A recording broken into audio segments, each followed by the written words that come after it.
Propriedades mecânicas dos materiais. Leitura e análise de um artigo. The Royal Mail Ship Titanic, uma falha metalúrgica causou uma noite inesquecível? Vamos analisar. Aqui estão as dimensões do Titanic. E nós vamos analisar as causas do acidente, fazendo uma análise mais técnica do aço utilizado na fabricação do navio, né? Então, os navios eram construídos com rebites de ferro forjado para prender as placas de aço umas às outras ou a uma estrutura de aço. A própria estrutura era mantida unida por rebites semelhantes. Furos foram feitos em locais apropriados nos membros da estrutura de aço e placas para inserção dos rebites. Cada rebite foi aquecido bem na região de temperatura da austenita, inserido nos orifícios correspondentes das respectivas placas ou membros da estrutura e espremido hidraulicamente para preencher os orifícios e formar uma cabeça. 3 milhões de rebites foram usados na construção do navio. A questão da viagem, a área total que foi danificada e fez com que a água adentrasse no navio foi de 1,171 metros quadrados. O naufrágio, né, e o aço, né, usado na construção do navio. O primeiro item observado é o teor de nitrogênio, muito baixo, né? Isso indica que o aço não foi feito pelo processo Bessemer. Esse aço teria um alto teor de nitrogênio, o que o tornaria muito frágil, principalmente em baixas temperaturas. No início do século XX, o único outro método para fazer o aço estrutural era o processo de lareira.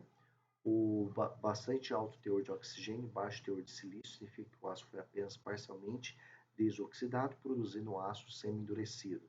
O teor de fósforo é ligeiramente superior ao normal, enquanto que o teor de enxofre é bastante elevado, acompanhado por um baixo teor de manganês. Isso resultou em uma proporção manganês-enxofre de 6,8 por 1, uma proporção muito baixa para os padrões modernos. Aqui nós temos o percentual de cada elemento químico na constituição do aço. A gente pode observar que o percentual de carbono foi de 0,21, o de manganês 0,47, o fósforo 0,45, né? Todos em termos percentuais, né? Valores muito superiores ao aço ASTM A36.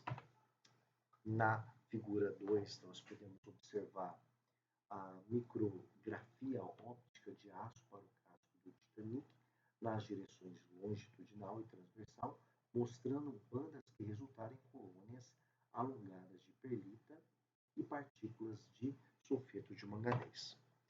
Dentro da área da metalografia, é aparente que o aço é bandado, embora o bandamento seja mais severo na seção longitudinal. Na seção existem grandes massas de partículas de sulfeto de manganês alongadas na direção de formação de bandas. O diâmetro médio dos grãos é de 60,40 para microestrutura longitudinal e 41,92 micrômetros para microestrutura na direção transversal. Em nenhuma das micrografias a perlita pode ser resolvida.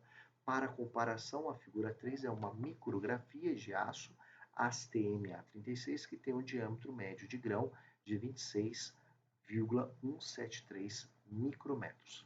A figura 4 é uma micrografia de microscopia eletrônica de varredura da superfície polida de aço do Titanic. A perlita pode ser resolvida nesta micrografia. As áreas cinza escuras são ferrite. A estrutura de formato elíptico muito escura é uma partícula de sulfeto de manganês, identificada por análise de dispersão de energia de raio-x, EDAX. É alongada na direção da faixa, sugerindo que a faixa é o resultado da laminação a quente do aço. Existem evidências de pequenas inclusões não metálicas e alguns dos limites dos grãos de ferrite são visíveis.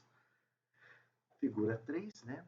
Nessa imagem é possível ver melhor, né? A microestrutura do aço ASTM A36, mostrando ferrita e perlita. O diâmetro médio do grão é de 26,173 micrômetros.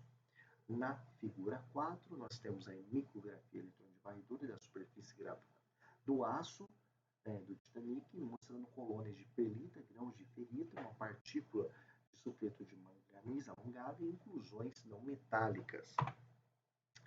Para o teste de tração, os resultados do teste, mostrado aí na tabela 3, esses dados são comparados com os dados do teste de tração para um aço SAE 1020, que é semelhante em composição.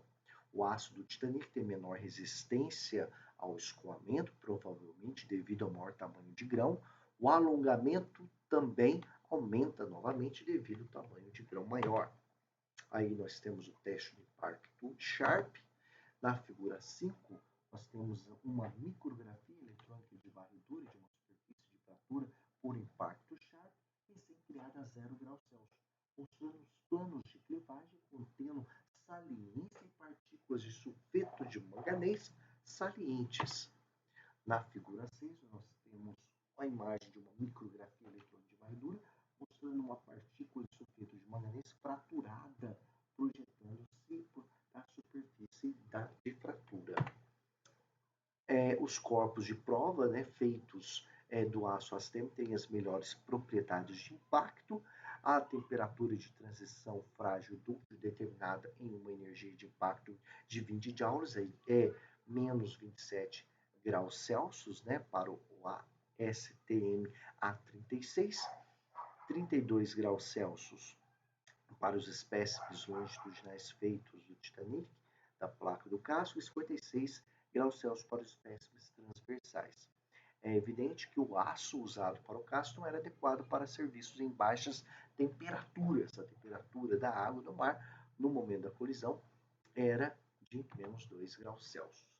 Na figura C, nós temos a energia de impacto Sharp versus temperatura para amostras titânicas longitudinais transversais do aço ASTM A36.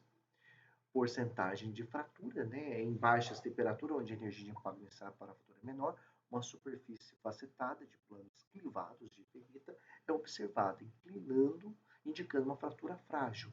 Em temperaturas elevadas, a energia para causar a fratura é maior, uma fratura dúctil com uma estrutura de cisalhamento é observada. Na figura 8, nós temos aí a porcentagem de fratura por cisalhamento de testes de impacto Sharp versus temperatura para amostras titânicas, né, das placas do navio do Titanic, longitudinais transversais do aço ASTM A36. E a gente encerra por aqui.